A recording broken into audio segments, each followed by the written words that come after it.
If you are sitting in a disciplinary hearing at work and someone says, "Well, I heard from someone that you did this or this," pause right there. That's called hearsay. And in many situations, it's not just weak evidence. It may not even be acceptable. Hearsay is when someone repeats information they were told by another person instead of giving evidence based on what they personally saw or experienced. For example, my colleague told me you left early. That person isn't speaking from direct knowledge. They are repeating someone else's version of events. The problem is this. You can't question the original source. You can't test whether they are telling the truth, whether they misunderstood what they saw, or whether something was taken out of context. In workplace disciplinary hearings, fairness is everything. An employee has the right to challenge the evidence presented against them. If the person who supposedly witnessed the event isn't there to be questioned, it becomes very difficult to properly test that evidence.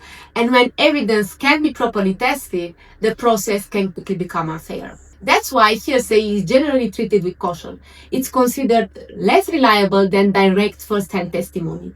Decisions in hearings should be based on credible, solid evidence and not on rumors or second-hand accounts. There are limited situations where hearsay might still be considered. For example, if both sides agree to accept it or if the original witness genuinely cannot attend for a valid reason.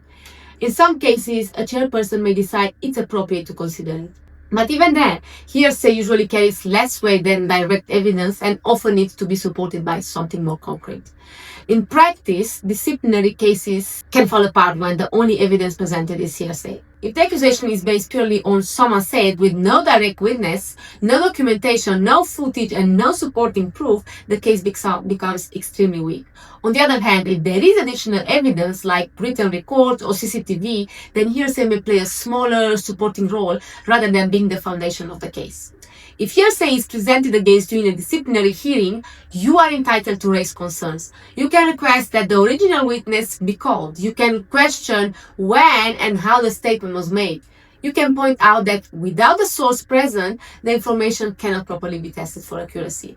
So, next time you are in a hearing and hearsay pops up, remember you have the right to challenge it. Fair hearings rely on facts, not rumors. If you are facing a disciplinary hearing and you are unsure about the evidence being used against you, don't leave it to chance. Protect your rights, get proper advice, and when in doubt, lawyer up. Call us today.